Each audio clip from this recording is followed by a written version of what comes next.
नमस्कार मैत्रिणींनो, आज आपण पाहणार आहोत झणझणीत चटकदार असा हिरव्या मटारचा ठेचा किंवा तुम्ही याला चटणीही म्हणू शकता। माझ्या चॅनलवरती नवीन असाल तर चॅनलला लाईक, शेअर आणि सबस्क्राइब करायला विसरू नका। मटारचा ठेचा बनवण्यासाठी मी 1 वाटी मटार घेतलेले आहेत। हे ताजे मटार स्वच्छ धुवून घेतलेत। त्यानंतर एका कढईमध्ये 1 चमचा तेल घालून त्यामध्ये 7 ते 8 हिरव्या मिरच्या घालून घ्या आणि 10 ते 12 लसूण पाकळ्या घालून घ्या। आता ह्या मिरच्या आणि लसूण आपल्याला छान तेलामध्ये भाजून घ्यायचं आहे। मिरच्या आणि लसूण एकसारखं आपल्याला भाजायचं आहे। पहा, आपण जसा मिरचीचा ठेचा बनवण्यासाठी मिरची भाजून घेतो त्याच प्रकारे मिरची आपल्याला पूर्णपणे भाजून घ्यायची। तुम्ही बघू शकता लसूण आपला गुलाबी रंगाचा झालाय। आता याच्यामध्ये वाटाणे घालून घेऊयात आपण किंवा हिरवे मटार घालून घेऊयात आणि हे हिरवे मटार आपल्याला छान 5 ते 6 मिनिट आपल्याला छान भाजून घ्यायचे। हे मटार आपल्याला एकसारखे भाजून घ्यायचे आहेत, त्याच्यामुळे सतत हलवत राहणं गरजेचं आहे, नाहीतर मटार एक बाजूने करपतील। त्यामुळे सतत हलवत या मटारला आपल्याला एकसारखं भाजून घ्यायचं आहे।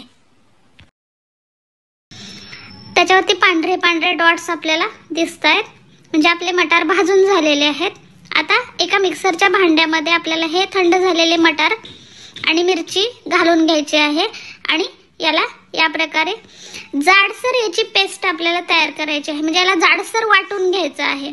तुम्ही पाहू शकता हे जाडसर वाटून घेतले। आता याला फोडणी करण्यासाठी कढईमध्ये मी 1.5 चमचा तेल घालून घेतले।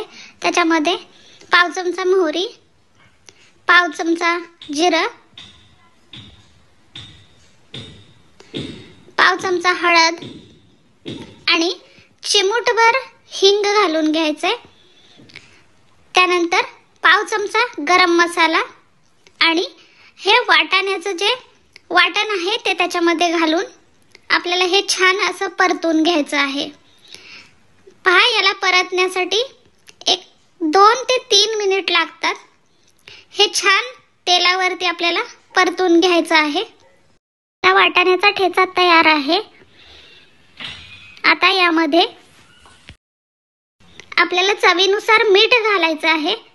पहा, तुमच्या चवीनुसार तुम्ही मीठ घालू शकता।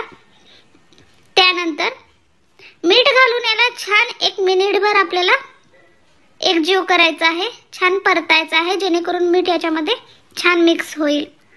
आणि त्यानंतर 1 चमचा लिंबाचा रस आपल्याला या ठेच्यामध्ये घालून घ्यायचा आहे। लिंबाचा रस ऑप्शनल आहे, तुम्हाला आवडत नसेल तर तुम्ही नाही घातला तरी चालेल, पण लिंबाच्या रसाने एक चटकदार चव या ठेच्याला येते। लिंबाचा रस घालून पुन्हा याला 1 अर्धा मिनिट आपल्याला छान परतून घ्यायचा आहे। पहा, आपला ठेचा तयार आहे। हा ठेचा भाकरी चपाती सोबत तुम्ही खाऊ शकता।